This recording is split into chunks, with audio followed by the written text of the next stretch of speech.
नवनीरदाभात् पीताम्बरादरुणबिं वफलाधरोष्ठात् पूर्णेन्दु सुन्दरमुखा दरविन्द नेत्रात् कृष्णात् परम किमपि तत्वम हम न जाने। हाथ में वंशी, घनश्याम शरीर पर पीतांबर, बिंबा जैसे लाल होंठ, पूर्ण चंद्र जैसा मुख, कमल नेत्र, ऐसे कृष्ण के अतिरिक्त और कोई तत्व मैं नहीं जानती। सदा सदा के साथी मेरे तेरी जय जयकार करूं, हर पल सिमरूं नाम तुम्हारा, तेरा ही गुणगान करूं। तप संयम का जीवन राखूं, क्षमा का मैं श्रृंगार करूं, तेरी जय जयकार करूं मैं, भव सागर से पार तरूं। अंतर्यामी नाथ तुम जीवन के आधार, जो तुम छोड़ो बाह तो कौन लगावे पार। बोल सच्चिदानंद भगवान की जय। बोल मेरे श्री सतगुरुदेव महाराज की जय। सभी को प्रणाम, सर को बहुत बहुत प्रणाम। आप सबका गीता अध्ययन के जो हम छठे अध्याय की चर्चा कर रहे हैं उसमें बहुत बहुत स्वागत है। लेकिन उससे पहले दो लाइनें मैं भी बोल देती हूँ, सर की आज्ञा हो तो। ये मन में आ रहा था कि माता पिता बहुत सोच समझकर नाम रखते हैं, और पहले तो और भी सोच समझ कर रखा करते थे। बुजुर्ग ये सोचते थे कि अगर बुढ़ापे में अंतिम अवस्था में कुछ और ना भी हो, बच्चों की याद ही आएगी तो भी मुख से हमारे राम श्याम ऐसे नाम रखा करते थे कि हम ऐसा नाम उनके मुंह में पढ़ के भी लेंगे तो भी हम डर जाएंगे। मेरी माँ ने मेरा नाम रखा था आशु श्रवा। आशु का मतलब होता है जल्दी और श्रवा मतलब समझने वाली। वो समझने वाली तो उड़ गया सर, खाली आशु रह गया, मतलब जो काम को जल्दी जल्दी करती रहती है। और डॉक्टर के अग्रवाल जी कहते थे कि मेरा नाम कृष्ण रखा मेरे पेरेंट्स ने। कृष्ण का अर्थ है खींचने वाला, जो सबको आकर्षित करता है। और वो सच में कितने लोगों को उन्होंने आकर्षित किया, और उनका भाव था कि मैं अमर अमर अमर कौन होता है ये बताते रहते थे। तो इसका मतलब उनकी इच्छा भी रही होगी कहीं ना कहीं, और वो ऐसे काम भी करके गए। शशि दीदी का नाम रखा हुआ है चंद्रमा, मतलब जो अंधकार में भी चमकता रहे। तो मीन्स, और वो इतने कोविड के अंधकार में भी कैसे हम सबका एक सपोर्ट सिस्टम बने हुए हैं, हम सभी जानते हैं उस बात को। और नरेंद्र सर बैठे हैं, उसका अर्थ होता है नरों में इंद्र। और हमारे ग्रुप में सबसे ज्यादा सबको खुश रखने वाले, लाइवली माहौल रखने वाले सर का नाम, वो भी अपने नाम को सार्थक कर रहे हैं। सतीश सर का अर्थ शिव जी का नाम भी है, और मेरे को जो संधि करके समझ में आया सर, वो सत जमा ईश, मतलब जो सत को भी, सत से भी अवगत करवा रहे हैं हमें, और ईश्वर से भी अवगत करवा रहे हैं। बाकी आप अपने नाम के बारे में और कुछ बताना चाहें तो आप बता सकते हैं। आपका बहुत बहुत स्वागत है सर। पहले आप सबको मेरा नमस्कार। बचपन में जो मुझे बताया गया, मेरे दादाजी ने मेरा नाम ज्ञानचंद रखा हुआ था, और फिर बाद में हमारे चाचा जी ने मेरा नाम सतीश रखा। वो कहते कि भाई सतीश नाम का एक लड़का है जो कॉलेज में फर्स्ट आता है। तो इतनी मेरी जानकारी है, आगे बातचीत करेंगे। हम छठे अध्याय के 20वें श्लोक की कल चर्चा कर रहे थे। शशि, एक बार 20वें श्लोक को पढ़ दो, इसको संक्षेप में बात करके फिर आगे चलेंगे। हाँ जी। ध्यान योग के द्वारा परमात्मा को प्राप्त हुए पुरुष के लक्षण। यत्रो परमते चित्तम निरुद्धम योग सेवया, यत्र चैवात्मनात्मानं पश्यन्नात्मनि तुष्यति। योग सेव्या, निरुद्धम चित्तम, योग के अभ्यास से निरुद्ध चित्त। यत्र उपरमते, जिस अवस्था में उपराम हो जाता है। च यत्र आत्मना आत्मानम पश्यन्, और जिस अवस्था में परमात्मा के ध्यान से शुद्ध हुई, सूक्ष्म बुद्धि द्वारा परमात्मा का साक्षात्कार करता हुआ, परमात्मा को साक्षात करता हुआ, आत्मनि एव तुष्यति, सच्चिदानंद घन परमात्मा में ही संतुष्ट रहता है। ये कल जो हम चर्चा कर रहे थे 23वें श्लोक के एंड में कहा हुआ है, वह योग ना उकताए हुए अर्थात धैर्य और उत्साह युक्त चित्त से निश्चय पूर्वक करना कर्तव्य है। वो कौन सा योग है, यहां हम इन 3 श्लोकों में 4 श्लोकों में जान रहे हैं। तो उस योग की बात में ये बताया गया, जिस अवस्था में योग के अभ्यास से निरुद्ध हुआ चित्त, यानी चित्त को जो के भटका हुआ है, परेशानी में है, स्ट्रेस में है, पहले उसको थोड़ा सा नरम करना है, ज्यादा उच्च श्रृंखलता से थोड़ा सा सबड्यू हो जाए, उससे थोड़ी सी स्टेबल अवस्था में आ जाए, उसको कहते हैं चित्त का निरुद्ध हो जाना।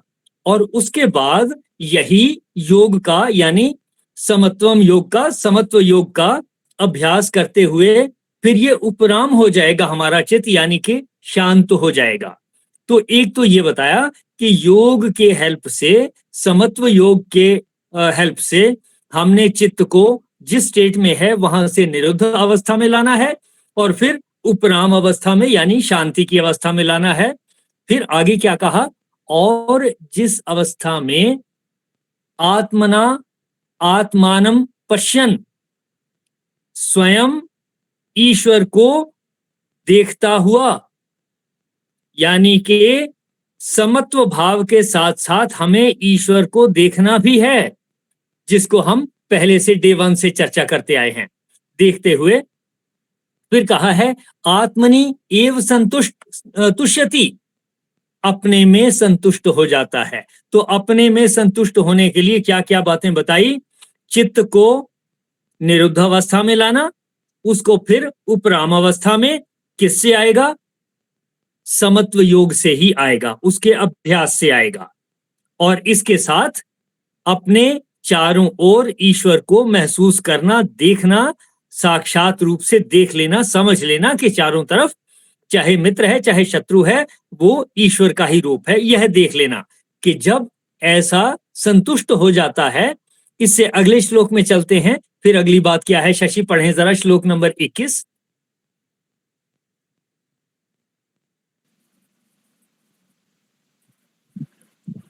सुखम अत्यांतिकम यत् बुद्धि ग्राह्यमतीन्द्रियम वेत्ति यत्र न चैवायम स्थितश्चलति तत्वतः। अतीन्द्रियम बुद्धि ग्राह्यम, इंद्रियों से अतीत केवल शुद्ध हुई सूक्ष्म बुद्धि द्वारा ग्रहण करने योग्य यत् आत्यंतिकम सुखम, जो अनंत आनंद है, तत् यत्र वेति, उसको जिस अवस्था में अनुभव करता है, च यत्र स्थितः, और जिस अवस्था में स्थित है, अयम यह योगी, तत्वतः न एव चलति, परमात्मा के स्वरूप से विचलित होता ही नहीं। तो ये पिछले श्लोक की कंटिन्यूटी में आगे बताया कि जब हमने चित्त को निरुद्ध कर लिया, उसके बाद आगे बिल्कुल शांत अवस्था में ले आए और ईश्वर को हमने महसूस कर लिया। उसके बाद कहा है इस श्लोक में, इंद्रियों से अतीत यानी इंद्रियों से परे, इंद्रियों से परे केवल शुद्ध हुई सूक्ष्म बुद्धि द्वारा ग्रहण करने योग्य जो अत्यंत अनंत आनंद है, यानी कि जो आनंद है वो किसने ग्रहण करना है, सूक्ष्म बुद्धि ने, बुद्धि ने ग्रहण करना है आनंद। बुद्धि शांत हो जाएगी, मन शांत होगा, बुद्धि को भी कोई चिंता करने की जरूरत नहीं है।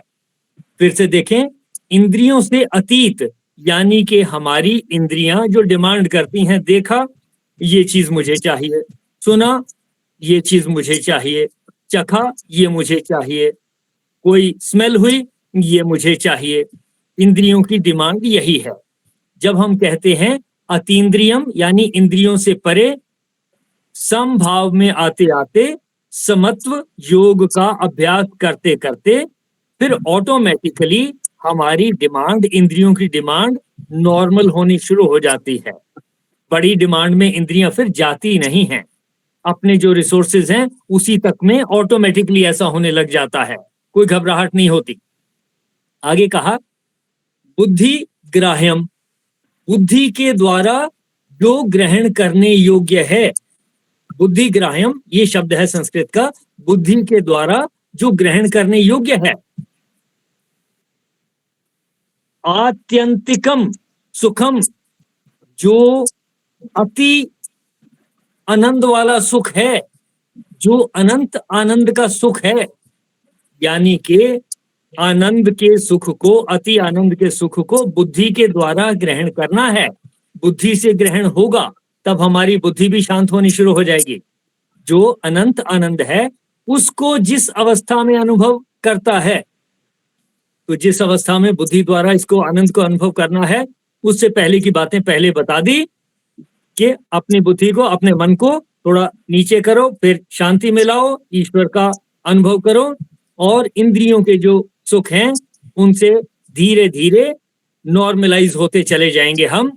और फिर जो आनंद ग्रहण करना है, जो ऐसी स्टेट में आने के बाद हमें कंफर्ट महसूस होगा, जो शांति महसूस होगी, वो बुद्धि द्वारा शांति महसूस होनी है। जब मेरे मन में कोई विचार आता है तो बुद्धि भी सक्रिय होती है। जब मैं कहता हूं उसने मुझे तंग किया, तो बुद्धि भी सक्रिय हो जाती है कि उससे बदला कैसे लिया जा सकता है। अगर मैं कहूंगा कोई बात नहीं, वो भी अपना ही मित्र है, तो बुद्धि भी उसी तरह से शांत होने लगती है। यानी कि जैसा हमारे मन में भाव आते हैं, हमारी बुद्धि भी उसी तरह से सक्रिय होने लगती है। अच्छे भाव आएंगे तो अच्छे काम की तरफ सक्रिय हो जाएगी, बुरे भाव आएंगे तो बुरे कामों की तरफ सक्रिय होनी शुरू हो जाएगी। बुद्धि आपके मन को फॉलो करेगी। और कहा है केवल शुद्ध हुई सूक्ष्म बुद्धि द्वारा ग्रहण करने योग्य जो आनंद है, जब मन शांत होगा, यही शांति बुद्धि को भी महसूस हो जानी है। बुद्धि अपना तर्क दे सकती है, मन को कह सकती है ना भाई इसकी वजह ऐसा ठीक है, तो बुद्धि ने तर्क दिया, मन की समझ में आ गया, शांत हो जाएंगे। दोनों चीजें साथ साथ चलेंगी। एक ही स्टीयरिंग से दो पहिए, जैसे आप गाड़ी की बात कर रही थी, एक ही गाड़ी से दो पहिए लेफ्ट या राइट टर्न होते हैं, और पीछे वाले उसी तरीके से मैकेनिज्म बना हुआ है, वो अपने आप टर्न हो जाते हैं। फिर कंट्रोल दो को ही करना है। यानी कि हमें मन के द्वारा बुद्धि को, बुद्धि के द्वारा मन को, इन दोनों को आपस में संयुक्त करते हुए दोनों को एक साथ शांत करना है। और यही आनंद है, जो अनंत आनंद है, यानी बुद्धि के द्वारा, सूक्ष्म बुद्धि द्वारा ग्रहण करने वाला जो अनंत आनंद है, उसको जिस अवस्था में अनुभव करता है, किस अवस्था में अनुभव करेंगे, ये जो हमने अभी डिस्कस की कि जब हम मन को इस तरीके से ले आएंगे तब हम उस आनंद को, यानी मन की शांति को अनुभव करेंगे। जिस अवस्था में स्थित हुआ यह योगी भगवत स्वरूप से नहीं चलायमान होता, यानी कि उसको ये नहीं भूलता कि मेरे चारों तरफ ईश्वर ही है। ईश्वर से चलायमान कैसे होंगे? जब हमें भूल जाएगा कि हमारे चारों तरफ जो हैं दोस्त और दुश्मन या आलोचक हैं, वो भी हमारे ईश्वर के ही हिस्से हैं। जब हमें ये भूल जाता है तब हम ईश्वर से चलायमान हो गए। जब हम कहते हैं ये अच्छा तो ठीक है, ये खुशबू वाला फूल तो बड़ा अच्छा था, लेकिन हमें पता था तोड़ते ही कि जैसे ही तोड़ा है उसकी खुशबू और उसका रंग और उसकी जितनी भी सुंदरता है ये जल्दी ही मुरझा जाने वाली है। ये हमें तोड़ते समय ही पता था। हमें ध्यान रखना है कि जब वो जुड़ा हुआ था तब वो ईश्वर का ही हिस्सा था। हमने तोड़ा, ठीक किया गलत किया, ये हमने देखना है। वहां लगा रहता तो ज्यादा देर तक सूखता तो वहां भी, मुरझा तो वहां भी जाता, लेकिन वहां लगा रहता तो शायद ज्यादा देर तक सुंदरता दिखाई दे सकती थी, खुशबू आ सकती थी। ये हमने डिसाइड करना है, हमारे मन ने और हमारी बुद्धि ने, कि वो भी जब तोड़ा तब भी मैंने ईश्वर से उसको अलग कर लिया। जब मैंने ईश्वर के चरणों में रखा, वहां तो वो जिंदा था पौधे के ऊपर, अब जब मैं ले आया, मैं उसको मार करके ले आया, मरे हुए को लाया हूं। जब मैं फूल को ईश्वर के चरणों में अर्पित करता हूं, तब मैंने उसकी जान निकाल दी है, पहले ही ये पता है मुझे, ध्यान में भले ही ना आता हो। बात कहाँ चल रही है? भगवत स्वरूप से चलायमान नहीं होता तो तब मेरे मन में ध्यान आएगा कि क्या मैं फूल को तोड़ूं या गिरे हुए फूलों को ले लूं। भगवान उससे भी तो खुश हो जाएंगे, या गिरे हुए 2 पत्ते ही ले लूं, उससे भी खुश हो जाएंगे। भगवान को क्या फर्क पड़ता है कि आप उनके पास नए फूल को तोड़ के लाए या पुराने गिरे हुए को लाए हो या पत्ते को लाए हो। भगवान को क्या फर्क पड़ता है? ये हमारे मन पे, चित्त पे असर पड़ता है। क्या कहा? जिस अवस्था में स्थित हुआ यह योगी भगवत स्वरूप से चलायमान नहीं होता, यानी जब हम भगवत स्वरूप में हैं तब हमें ध्यान आएगा ऑटोमेटिकली कि फूल तोड़ना है कि नहीं, किस चीज को कब तोड़ना है, कब नहीं तोड़ना है, ये तब हमारे ध्यान में रहेगा। जब इतनी बारीकी हमारे अंदर आएगी तो वैसा ही व्यवहार बाकी सबके प्रति भी होता जाएगा। फूलों के प्रति अगर मेरा व्यवहार नर्म है तो बाकियों के प्रति भी मेरा व्यवहार धीरे धीरे नर्म होता चला जाएगा। तो ये कहा कि हमने उस स्थिति में पहुंचना है जहां हम भगवत स्वरूप में स्थित रहें, उससे डेविएट नहीं होना, चलायमान नहीं होना। अगले श्लोक में चलते हैं शशि, 22वां। पहले 2 में से देखो जी, किसी का कोई क्वेश्चन हो। किसी का, हम 2 यहाँ क्लास तक ही किसी का कोई प्रश्न? हरिओम सर जी, फिर हम हाँ जी, हाँ तो जी। बहुत पाप कर, हम तो रोज फूल तोड़ देते हैं। क्या है? आवाज नहीं आई फिर। सर की आवाज क्लियर। हेलो। हाँ त्यागी साहब, आवाज आई नहीं थी, दोबारा से बोलने। हाँ सर, मैं अभी आ रही है सर? आ रही है, आवाज आ रही है सर?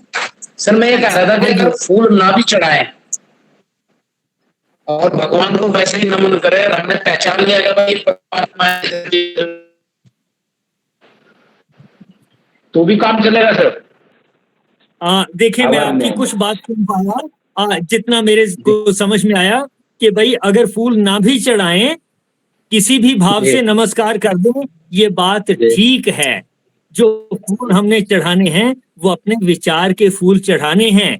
अपने मन को अगर मैंने सुंदर बना लिया तो उसको दिख जाएगा, वो जो है उस शक्ति को, ईश्वर की शक्ति को दिखेगा। कौन सी शक्ति को दिखेगा? मेरे घर परिवार में जो मेंबर हैं, सबसे पहले उनमें जो ईश्वर है उनको दिखेगा, फिर समाज को दिखेगा, फिर वातावरण को भी दिखेगा। और ये हम जानते हैं कि अगर हम किसी पेड़ पौधे के पास लेकर के जाएं, काटने वाली चीज लेकर के जाएं, कुल्हाड़ी लेके जाएं या आरी लेके जाएं, तो वो महसूस करते हैं कि ये काटने के लिए आ रहा है, समझते हैं। ऐसा साइंटिफिक एविडेंस है। छुई मुई के पौधे को तो हम जानते हैं, उंगली लगाई और बंद हो गया, पता चलता है कि हमने उसको छुआ और वो डर गया, उसने अपने आप को समेट लिया। यानी कि हमारे जो अच्छे भाव हैं यही हैं फूल जो ईश्वर को चाहिए। वो मूर्ति को नहीं चाहिए, मूर्ति को नहीं चाहिए वो, लेकिन जो हमारे घर परिवार के सदस्य हैं उनको चाहिए, समाज को चाहिए, जो मेरे आलोचक हैं उनको भी चाहिए, जो मेरा शत्रु है वो भी अगर मेरे में नरमी देखेगा उसको भी चाहिए। यानी कि हमने जो अर्पण करना है वो अच्छे विचारों के फूल हैं, खिले हुए मन से, खुश मन से, प्रसन्न चित्त से जब मैं नमस्कार करूंगा, ये फूल उसके चरणों में अर्पित हो जाएंगे और सबके काम आएंगे। ये मरेंगे नहीं। स्माइल एक है तो ये फैलती है, ये मुरझाती नहीं, ये आगे और बहुत सारे फूल खिलाती है। इन फूलों की जरूरत है। देखें जरा। और फिर इसका मतलब फूल लगे हुए तोड़े ना, बिल्कुल भी। वो ठीक है, मन के फूल तो हाँ, बरसो। तो मैंने बिल्कुल ठीक अभी कहा। सर ने पहले से समझाया तो हमने तोड़ लिया तो उसकी वो भी ईश्वर सर, को आपकी हमने आवाज ठीक नुकसान नहीं है, पहुंचाया। आपकी आवाज ठीक नहीं आपकी है, आवाज उसकी नहीं आ रही, आप अपना वीडियो ऑफ करके बात करके देखें।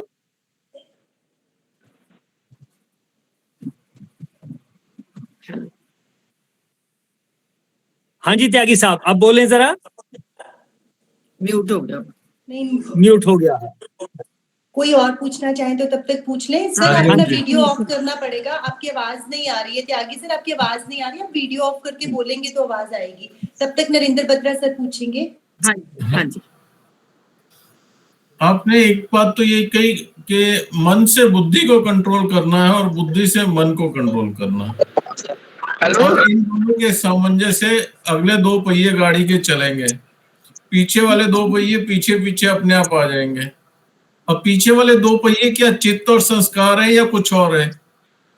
यस, ऐसा हम मान सकते हैं।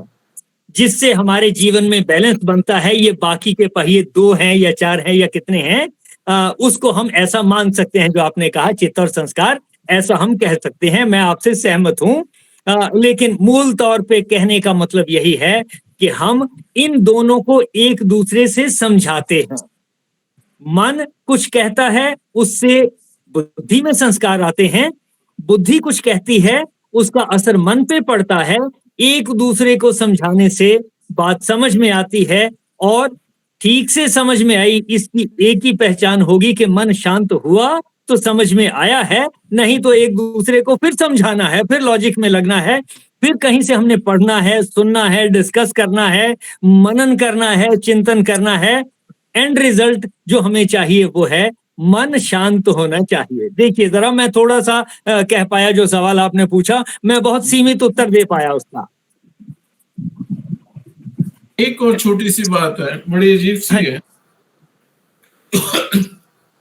हम मन शांत की बात करते हैं। मैंने देखा कि कुछ लोग सड़क के किनारे पड़े होते हैं और करनाल में एक अपना आशियाना करके एक आश्रम है, वहां पे ले जाते हैं। तो शरीर का बुरा हाल है, बालों में जुएं चल रही हैं, पैर में घाव है, उसमें कीड़े रेंग रहे हैं, लेकिन उनको कोई फर्क नहीं है। जब उनको आप उसकी कपड़े चेंज करने की कोशिश करते हैं, कटिंग करने की कोशिश करते हैं, तो उसको वो एतराज करते हैं, उसको रजिस्ट करते हैं। यानी उनको उसी अवस्था में आनंद आ रहा है। ऐसा क्यों है? देखिए, इस तरीके की चीजों को हम मनोविकृति के रूप में समझ सकते हैं कि उनका माइंड जब चीजें नहीं मिल रही हैं, तो जो कुछ गंदा है, बगैर नहाए खाना मिल गया, ठीक है, किसी ने दे दिया, नहीं दे दिया, उनका शरीर, मन, बुद्धि उन्हीं चीजों को स्वीकार करके, क्योंकि उनके साथ ये प्रक्रिया हर रोज की है। कोई मांग लेता है, खा लेता है, कोई मांग करके भी नहीं मिलता, उसको भूखा भी रहना पड़ता है। और जब मन की विकृति आ जाती है, विकृति के चलते उसको हो सकता है भूख भी महसूस ना हो, वो चिल्लाएगा भी नहीं, उसकी समझने की स्थिति भी कम आ जाती है। तो फिर जब आप उसकी हेल्प भी करने जाएंगे, तो कहीं उसको लगता है कि ये मुझे मार ही ना दें, मुझे नुकसान ना पहुंचाने के लिए आ रहे हों। तो ये एक तरह की मनोविकृति हम इसको मान करके चलेंगे। और इसकी तरफ अगर उनको कोई मेडिकल सपोर्ट दी जाए, हेल्प की जाए, तभी उनको फायदा हो सकता है। क्योंकि हम समाज में ये नहीं चाहते कि समाज के लोग इस तरह से विकृत हो जाएं, पड़े रहें। वो पूरे समाज को एक्सेप्टेबल नहीं है, और उससे प्रगति भी नहीं हो सकती। एक्सेसिव इनर्शिया भी कह सकते हैं, मतलब एक्सेसिव इनर्शिया स्टेट में जैसे कोई आ जाता है। हाँ, मैं इस टर्म के बारे में ज्यादा नहीं कह पाऊंगा। ठीक है, मेडिकल टर्मिनोलॉजी में कई तरीके के शब्द हो सकते हैं, पर हमें समाज में हमें इस तरीके से अगर होगा तो ये समाज के लिए नुकसानदायक होगा। ऐसे व्यक्तियों को हेल्प करने की जरूरत है, जितना हो सके उनको पेशेंट मान करके ट्रीट करने की जरूरत है, ऐसा मैं मानता हूँ। जी, चरण वंदना करता हूँ जी आपको, शशि बहन जी प्रणाम करता हूँ आपको भी, सबको जी। मन और बुद्धि दोनों में श्रेष्ठता किसकी है? श्रेष्ठ कौन है? मन श्रेष्ठ है या बुद्धि श्रेष्ठ है? एक मिनट, मैं इसका आंसर देता हूँ इनको। आप ये बताओ, पति खुश श्रेष्ठ है या पत्नी श्रेष्ठ है?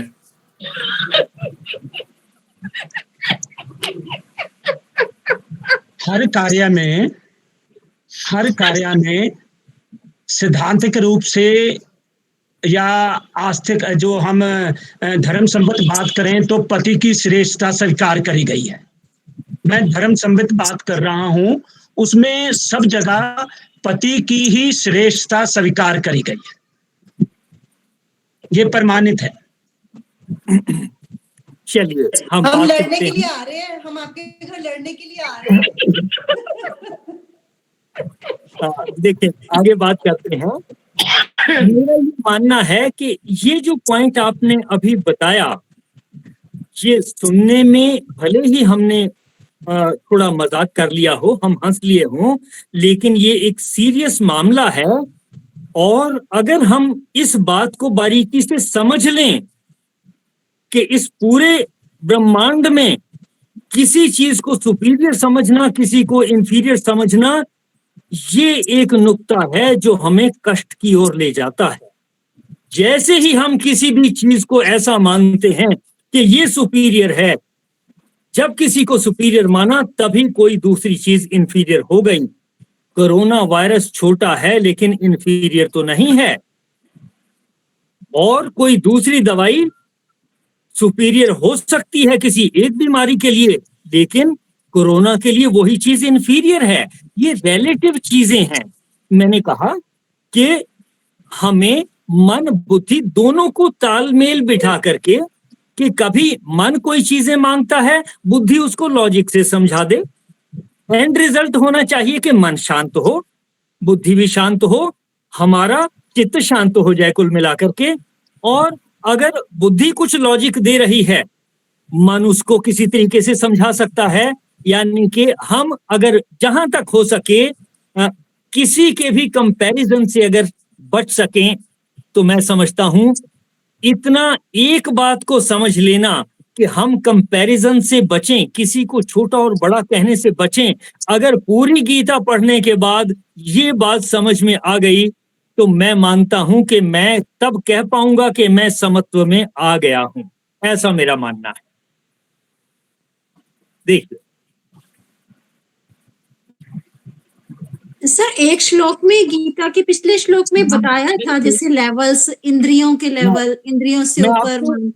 हाँ जी, मैं आपसे सहमत हूं। ये ठीक है कि हम लॉजिकली उस सीक्वेंस में समझे कि कौन किसको कंट्रोल कर सकता है, लेकिन इसमें हम ये नहीं कह सकते कि कौन सी चीज सुपीरियर है, कौन सी इंफीरियर है। कि पूरी गाड़ी में टायर सुपीरियर है कि स्टीयरिंग सुपीरियर है, या कि टायर के बीच की हवा सुपीरियर है, या कि पेट्रोल सुपीरियर है, या कि बैटरी सुपीरियर है। सारी ही चीजें अपनी अपनी जगह सुपीरियर हैं, घटिया कोई भी नहीं, वो पूरक हैं। ये सारी चीजें मन बुद्धि अहंकार चित्त इत्यादि, ये सारी चीजें, ये सब एक दूसरे की पूरक हैं। इन सबको कुल मिलाकर के हमारा जीवन चलता है। और हम जिस उद्देश्य को लेके चले हैं वो ये कि किसी भी लॉजिक से, किसी भी तरीके से हम अपनी मानसिक स्थिति को समभाव में ला सकें, योग में ला सकें। बस इस एक बात की तो पूरी चर्चा पूरी गीता में चल रही है। जहां से समत्वम योग उच्यते कहा, उसके बाद हर रोज इसकी चर्चा होती है कि योग क्या है, समभाव क्या है, समभाव में कैसे आना है। समभाव में आएंगे तो आनंद होगा, शांति होगी। समभाव में नहीं होंगे, परेशानी होगी। काम भी तब ठीक से हो पाएंगे अगर समभाव में है। कुल मिलाकर के सारी चर्चा हर रोज समत्व योग की ही चल रही है, और आगे भी और आगे इसी तरह से चलती रहनी है। ये चारों पूरक हैं। इंद्रियों से मन पर, मन से बुद्धि पर, बुद्धि से अहम पर। इनमें से अगर एक चीज भी कम हो जाती है तो काम नहीं चलता। मतलब कि अगर हम सीधा ये सोचे कि बुद्धि ना हो तो निर्णय कौन करेगा। ये सारे एक दूसरे के पूरक हैं। इनमें से कोई एक चीज भी अगर कम हो जाती है तो बात नहीं बनती। ठीक, वो एक सीक्वेंस बताया कि जैसे सीक्वेंस कि जी पहले चाबी लगाओ, स्टार्ट करो। हाँ बिल्कुल। उससे भी पहले ब्रेक के, उससे भी पहले न्यूट्रल में रखो गाड़ी को, ब्रेक पर पैर रखो, फिर चाबी से स्टार्ट करो, स्टार्ट होते ही चाबी को छोड़ दो, स्टीयरिंग को पकड़ लो, फिर धीरे धीरे जो है, अगर क्लच वाली गाड़ी है, क्लच के तरीके से गाड़ी को धीरे धीरे चलने दो। ये सीक्वेंस है, ये सीक्वेंस हमें गाड़ी को ठीक चलाने में मदद करेगा। हम उस सीक्वेंस को ठीक से समझेंगे तो हमारा जीवन ठीक से चल पाएगा, हम परेशानियों से बच पाएंगे अगर हम उस सीक्वेंस के तरीके से जीवन यापन करते हैं।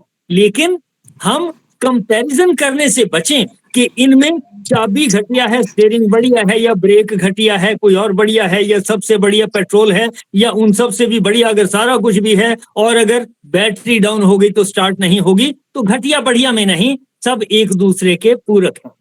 पूरक है, सबकी अपनी अपनी इम्पोर्टेंस है। अपनी अपनी इम्पोर्टेंस है, और हाँ बिल्कुल ठीक, इम्पोर्टेंस है। और एक शब्द जो हम बार बार यूज करें वो है एक दूसरे के पूरक हैं। पूरक। इस पूरे यूनिवर्स में अगर हम ये माने कि मैं अपने दुश्मन का पूरक हूं, मेरा दुश्मन मेरा पूरक है, मैं अपने आलोचक का पूरक हूं, उसको आलोचना का मौका मैं दे रहा हूं, और मेरा आलोचक मेरा पूरक है, वो मेरी गलतियां बता करके मेरा सुधार करता है। अगर हम ऐसे सोचेंगे तो हम इंप्रूवमेंट की तरफ जाएंगे। अगर हम कहेंगे ये तो दुश्मन है मेरा, इसको निकालो यहां से, ये तो हमारी आलोचना करता है, हटाओ इसको यहां से, इसकी बात नहीं सुननी, ये भावनाएं आएंगी तो हम द्वेष की तरफ बढ़ने लगेंगे, हमारा मन अशांति की तरफ जाने लगेगा। हमें उन चीजों से ही तो बचना है। देखें, बहुत ही अच्छा, बहुत बढ़िया लगा। आज हमने जो ये काजू, मिश्री, बादाम, इनसे मिक्स किए हुए 2 गिलास अमृत के पिए और अच्छी तरह से अंदर फिट हो गए। तीसरे पे हमने भाई साहब को वैसे ही रोक दिया, इसी पे डिस्कशन करो। 4 गिलास पिला देंगे आज ही। नहीं, आज नहीं बुलाने लगे, आज तो अगर किसी और का कोई प्रश्न हो तो ले सकते हैं, हमारे पास अभी है समय। अगर कोई और पूछना चाहे, कोई भी किसी के मन में जिज्ञासा है तो पूछ सकते हैं। नहीं, बहुत अच्छा रहा, 2 पे डिस्कशन जो थी ना, अच्छा थोड़ा क्लियर हुआ है। हाँ जी आशु जी, एक बात और। हाँ जी, पहले सभी को मौका दिया करो आशु जी, सभी होने चाहिए, ऐसा ना हो कोई रूट छूट जाए। नहीं, पहले भूषण जी पूछ ले, फिर उसके बाद हाँ, राकेश। हाँ, सभी को मौका भूषण जी दो। आप पूछे। ये एक दिया होता है ना, उसमें चाहिए 3 चीजें या 4 चीजें, एक दिया, एक तेल, एक बत्ती और दूसरा जलाने वाला। अब मान लो वो दिया मान लो वो दिया हिल जाए, किसी मेज पे पड़ा है किसी वजह से, तो वो दिया की जो बाती उसकी जो क्या कहते हैं आग है, वो दिए की दीवारों पे लगेगी तो दिया हो जाएगा गर्म। अच्छा, इससे क्या होना है कि हर चीज हिलेगी, दिया भी हिलेगा, तेल भी हिलेगा, बत्ती भी हिलेगी। तो हमको किसी चीज को हिलाना नहीं है, हर चीज को समभाव में रखना है, ऐसे दिए की तरह जिंदगी चलनी चाहिए। ये ठीक बात कही कि हमें उसी तरह से स्टेबल रहना है। हम इधर उधर अपने मन को हिलने से, डोलने से स्टेबल करें उसको। ये ठीक बात कही आपने। स्नेह जी पूछना चाह रहे हैं। हाँ जी, प्रणाम जी सबको। एक जैसे हर उसमें मैं कभी सुनती थी, जैसे हर उसमें हम राम नाम, सीताराम, राधा कृष्ण बोलते हैं, उसमें स्त्रियों का नाम पहले आता है। तो उसमें मैंने कुछ सुना था कि वो क्यों आता है, मेरे को ये समझाएं, और उसका मैं अब कंफ्यूज हो गई हूँ अब ये चर्चा सुन के और वो सुन के। मैं एक छोटी सी बात कहूंगा। हालांकि किसी भी प्राणी के जन्म में माता और पिता दोनों का संयोग है, लेकिन फिर भी क्योंकि माता के शरीर से अंतिम जन्म बच्चे का होता है और डे 1 से माता उसको संभालती है, और इसी तरह से पूरे ब्रह्मांड में भी स्त्री रूप को कहा गया कि उससे उत्पत्ति हुई। क्योंकि फिजिकली हम जो देख रहे हैं ये उत्पत्ति दिखता ऐसा है कि स्त्री शक्ति से हो रही है, लेकिन क्योंकि इसमें जो पुरुष शक्ति समाहित है वो दिख नहीं रही, इसका मतलब ये नहीं है कि एक को कहें कि ये ज्यादा हो गया, एक कम रह गया, इसकी वैल्यू ज्यादा है, इसकी वैल्यू कम है। जितना हम इस तरीके के डिफरेंस से बच सकें, ये समझने के तरीके बताए। ईश्वर को भी परम पिता कह देते हैं, तो क्या माता की इंपॉर्टेंस नहीं रही? परम माता कोई नहीं, फिर जगत माता भी कहते हैं, परम पिता कहते हैं, जगत माता भी कहते हैं। ये सारी चीजें समझने की हैं। अगर मुझे माता में, अपनी मदर में ज्यादा अटैचमेंट है और मैं जगत माता के नाम से किसी की पूजा करना चाहता हूं, वो भी अच्छा है। और अगर मेरी अटैचमेंट पिता के साथ है, या मैंने उनसे कुछ ज्यादा सीखा है, या मैं उनके सानिध्य में ज्यादा रहा और मेरा अटैचमेंट झुकाव उस तरफ है, और मैं उस ईश्वर की शक्ति को जगत पिता के रूप में देखना चाहूं, कोई रुकावट नहीं है। मुझे, मैं मातृ रूप में उस शक्ति को जानूं या पितृ रूप में जानूं, किसी भी रूप में जानूं, मुझे अल्टीमेटली मन की शांति प्राप्त होती है, समझ में आता है तो सब ठीक है, नहीं तो मैं विवाद में बंध जाऊंगा। और एक स्वरूप तो कहा गया अर्धनारीश्वर, कि ईश्वर जो है वो नर भी हैं, नारी भी हैं। इसलिए हमें किसी भी, जो जिस तरीके से जिसका मन शांत होता हो वो सब ठीक है, और हमें भेदभाव से, कंपैरिजन से, किसी को छोटा बड़ा कहने से, किसी देवी देवताओं को छोटा और बड़ा आंकने से, इससे हमें बचना चाहिए, क्योंकि इससे द्वेष भाव पैदा होता है। इतना मेरी बुद्धि और मैं एनालाइज करके समझ पाया हूँ। सर ऐसा है कि मैं आपके जवाब से पूरी तरह संतुष्ट हूँ, लेकिन एक सर ने पहले बोला था कि प्रमाणित है कि पुरुषों को कुछ ऊपर मतलब कि समझा गया है, वहां वो कौन से प्रमाण है, मैं ये समझना चाहती हूँ। क्योंकि शुरू से भगवान ने तो माता पिता स्त्री पुरुष को बराबर बनाया है, फिर हमारे ये कौन से प्रमाण है कि जिसके अंदर ये कहा गया है कि पुरुष थोड़े मैं इस स्तर में ऊपर है। मैं इसके ऊपर जो है मेरा ध्यान जाता नहीं है डिफरेंस बांटने में या बड़ा छोटा मेरा भी नहीं जाता सर, मेरा सर इसीलिए मेरा भी नहीं जाता, मेरा भी नहीं जा रहा था ना, मेरे को ये बात हजम नहीं हुई सुन के, मेरे को था कि सब बराबर है। मैं ऐसी चर्चा से बचना चाहूंगा जहां हम किसी भी चीज को छोटा और बड़ा कहते हैं। जी, इसीलिए मेरे को भी ये बात थोड़ी अंदर से कुछ लगी थी, मतलब कि कुछ मुझे अच्छा नहीं लगा था, इसलिए मैंने कहा शायद मेरे विचार में कुछ गलत आ रहा है। सुनो, योग में स्थित हो जाओ। इसीलिए मैं बता रही हूँ कि सूद सर की बात से मैं बहुत सेटिस्फाई हुई हूँ, लेकिन पहला क्वेश्चन मेरे मन में एकदम से आया था कि ये ऐसे कौन से प्रमाण है। मेरे को उन प्रमाणों का थोड़ा कंफ्यूजन हुई थी, लेकिन मैं सेटिस्फाइड हूँ, मैं ऐसा ही चाहती हूँ और करती भी ऐसा कहूंगा। तर्क के आधार पर किसी भी चीज को सच साबित किया जा सकता है और उसी चीज को गलत भी साबित किया जा सकता है तर्क के आधार पर। तर्क ऐसी चीज है, हम इस तरीके के तर्कों से बचें जो विभाजित करते हैं। जी बिल्कुल सही। तो हम ये कहें कि वो शक्ति है, उसी शक्ति से स्त्री भी है, उसी से पुरुष भी है, उसी से बच्चा भी है, उसी से बड़ा भी है, उसी से कोरोना वायरस भी है, उसी से दूसरे दही वाले जो बैक्टीरिया हैं वो भी हैं। सबकी वैल्यू है, सब एक दूसरे के पूरक हैं। हमें देखना है कि उनको हम उपयोग कैसे करें। बिल्कुल सर, मैं आपकी बात से 100% नहीं, 100 से आगे जितना मर्जी करिए, आई एम सेटिस्फाइड, लेकिन मेरे मन में पहले बात की कंफ्यूजन जरूर थी। कोई बात इसीलिए नहीं, मैं चर्चा को हम कल आगे बढ़ा सकते हैं। आज समय हो चुका है, मेरे ख्याल से हम समापन की ओर बढ़ते हैं। चल, अब 1 मिनट के लिए त्यागी साहब कुछ कहना चाहते थे, अगर कहना चाहें तो अनम्यूट करके कहें। त्यागी सर, वीडियो ऑन मत कीजिएगा, आपकी आवाज नहीं आती है, नहीं तो वीडियो को ऑन कीजिए, आपकी आवाज नहीं आती। अब बोले हाँ जी, आवाज आ रही है सर? चलो, आ रही है। हेलो सर, मैं ना ये कहना चाह रहा था कि जैसा अभी शशि मैडम ने बताया था ना, बहुत अच्छा बताया कि एक तालमेल है सबका। गाड़ी को चलाने के लिए 8 सिस्टम है, और कोई नहीं है। Brake system, steering system, cooling system, lubrication system, transmission system और इग्निशन सिस्टम और इलेक्ट्रिकल सिस्टम। और आपने कभी कहा कि अगर बैटरी की लीड निकल जाए तो गाड़ी बंद, खत्म। लेकिन इन सब सिस्टम में अगर एक सिस्टम भी काम ना करे तो गाड़ी नहीं चलेगी।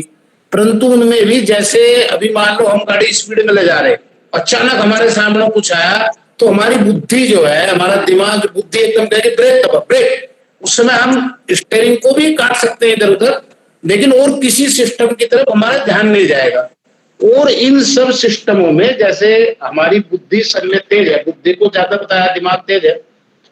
तो अगर आप प्रैक्टिकल करके देखें, सभी लोगों के पास गाड़ियां हैं, तो ब्रेक सिस्टम सबसे पावरफुल सिस्टम दिया है सर इसमें। ब्रेक सिस्टम प्रैक्टिकल ऐसे करें कि गाड़ी चलाएं, काफी स्पीड में दौड़ा दें और आपको लगे भाई अब केवल ब्रेक दबाएं, आप क्लच नहीं दबाएंगे, तो गाड़ी का इंजन ऑफ हो जाएगा, खड़ी हो जाएगी। वो बचाने के लिए दिया। तो ब्रेक सिस्टम सबसे पावरफुल है।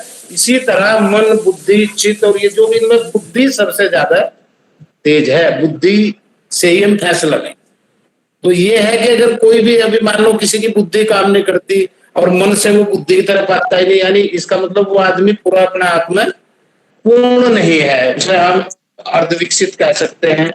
और ऐसे, तो ये मैं कहना चाह रहा था। तो ब्रेक सिस्टम सबसे पावरफुल सिस्टम और हमारा ब्रेन सबसे पावरफुल दिमाग। हमें कौन सी चीज ऐसी जो भीड़ में हम गाड़ी चला रहे हैं, हमें एकदम लगा भाई अब गियर डाउन करना है, तो एक दायां पांव ब्रेक पे जाएगा, पूरी इंद्रियां काम करे, बायां क्लच को दबाएगा, बायां हाथ गियर लीवर पे जाएगा, दायां हाथ स्टीयरिंग को थाम लेगा। तो ये सब चीज कहाँ से आई? अब साथ में कोई बता नहीं रहा, ऑटोमेटिक वो बुद्धि ने काम किया। बुद्धि बता रही है अब ये कर, दायां पांव ब्रेक की तरफ भाग लेगा, बायां, ये सब पूरक हो गए दूसरे के, यानी सभी मिलके। और ब्रेक को सबसे पावरफुल बताया नहीं है, मैं कह रहा हूं है। आप गाड़ी चलाएं और खाली ब्रेक दबाएं, आपकी गाड़ी 200 की स्पीड में हो, 20 की में हो, खाली ब्रेक दबाया, एग्जाम्पल करके देखिए, आपका इंजन ऑफ हो जाएगा, दोबारा स्टार्ट करनी पड़ेगा। तो बुद्धि, मेरे हिसाब से बुद्धि जो है सब कुछ आगे बुद्धि के पास जाती है बात। अगर सही बात है, आपने कहा कि अगर मन में आया कि भाई इसने गाड़ी की से मार और 4 कदम चल दे, यार छोड़ यार पंगा हो जाएगा, तो बुद्धि कह रही है पंगा हो जाएगा मत जा, गाड़ी दे दी आगे चला जाएगा। ये मैं कह रहा था। मैं आपकी बात से सहमत भी हूँ और नहीं भी। मैं यही मानता हूँ कि सारी चीजें जब एक दूसरे का सहयोग करती हैं, हर एक की इम्पोर्टेंस है, तो हम उनकी ग्रेडिंग करने से बचें कि उनमें सुपीरियर कौन है, उनमें से ताकतवर, ज्यादा ताकतवर कौन सा है, कम ताकतवर कौन सा है, हम इससे बचें। उसमें कोई एक छोटी सी पिन भी कहीं अगर वो हट जाए, किसी ऐसी जगह पर भी है कि उससे नुकसान हो सकते हैं। इसलिए हम हर चीज को पूर्ण मानते हुए चलेंगे और अपने शरीर की भी जो शक्तियां हैं, मन, बुद्धि, चित्त, अहंकार, काम, क्रोध, लोभ, मोह, अहंकार, ये सारी शक्तियां हैं। इसके अलावा हमारे प्राण और हृदय की धड़कन, हमारी जितनी भी बाकी स्नायु हैं और हैं, ये सारी चीजें एक दूसरे के पूरक हैं। इनको, मल मूत्र को अगर मैं घटिया कहूंगा, रोटी को बढ़िया कहूंगा, नहीं, ये एक दूसरे के पूरक हैं। कि मैंने रोटी खाई तो उसको शरीर के विभिन्न अंगों ने पचाया, तब जो बच गया, जिसकी खाद के लिए जरूरत है तो उसको त्यागना है, जिसकी जरूरत नहीं है उसको त्याग देना है। लेकिन घटिया नहीं है, घटिया कुछ भी नहीं है।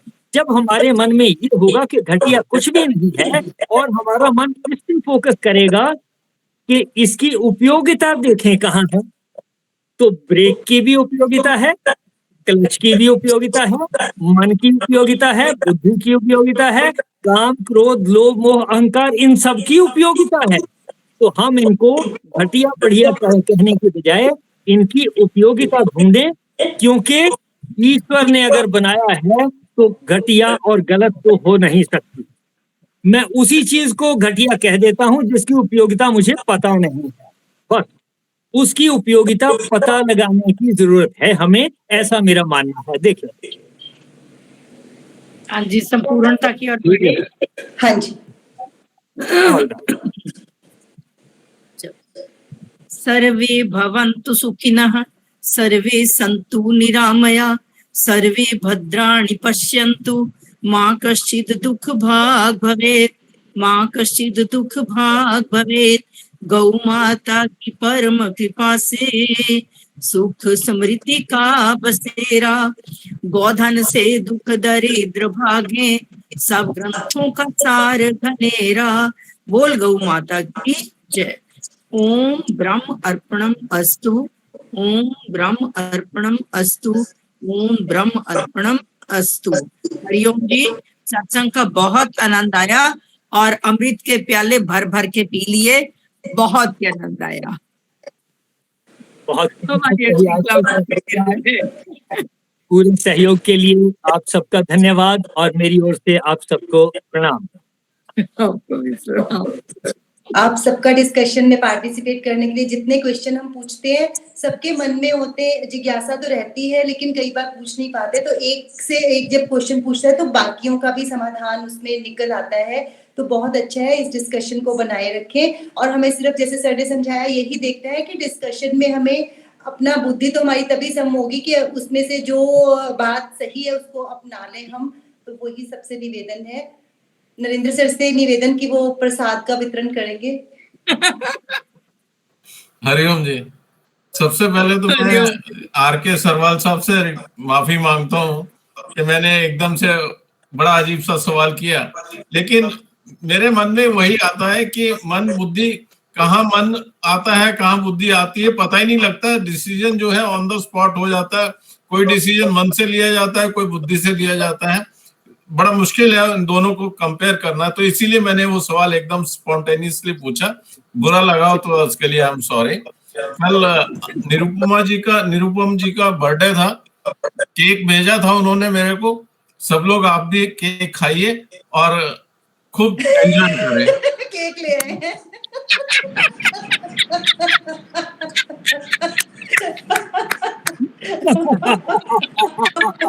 लाजवाब केक है।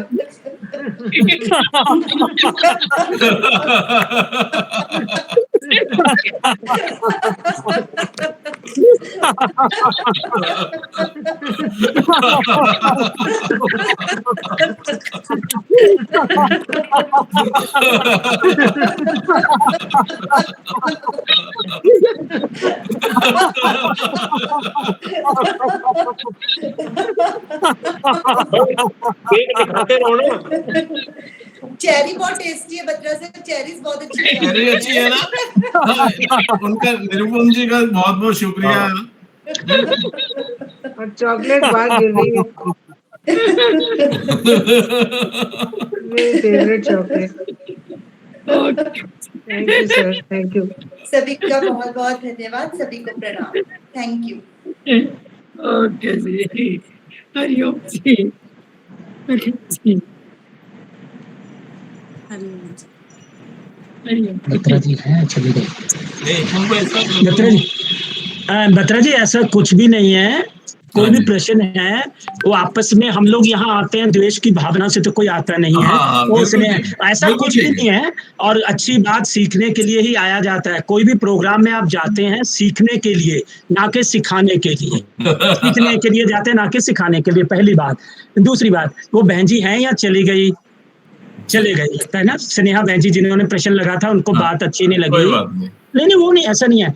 बत्रा सर, आपने पूछा कि पति और पत्नी में से मतलब कौन वो है। आपने पति पत्नी मेरे को लगा सुना, जो शास्त्र उपलब्ध है तो पत्नी पत्नी में श्रेष्ठता पति की है, लेकिन जब बात करते हैं स्त्री की तो माँ की श्रेष्ठता है। ग्रंथों में भी माँ की श्रेष्ठता है। पत्नी पत्नी में पति की श्रेष्ठता है। माँ इसलिए श्रेष्ठ है कि माँ जन्म देती है। भगवान को भी चर्चा करनी। ये कर्नल सूद साहब ने बड़ा सही कह दिया कि पति पत्नी एक दूसरे के पूरक हैं। ठीक है, बहुत अच्छी बात है। और देखते भी है, रोज देखते हैं तो अनुभव करते ही हैं। इसमें एक बिल्कुल दूसरे को आज की डेट में बिल्कुल ठीक है। शास्त्रों में जो दिया हुआ पहले के विधान, उसमें मैंने बोला था शास्त्र उदाहरित बात थी, लेकिन आज का बिल्कुल ठीक है, एक दूसरे के पूरक है। बिना बिल्कुल। दूसरे के गाड़ी नहीं चल सकती, हाँ। ये निश्चित बात है। इन दोनों आज के जीवन में पति पत्नी, बच्चे, परिवार, समाज, रिश्तेदार, जो जो सूसर ने कहा है, बिल्कुल 100% बात ठीक बिल्कुल कि ठीक। किसी को हीन की भावना से नहीं देखेंगे तो बिल्कुल वो ठीक रहेगा। हीन भावना से देखना ही नहीं।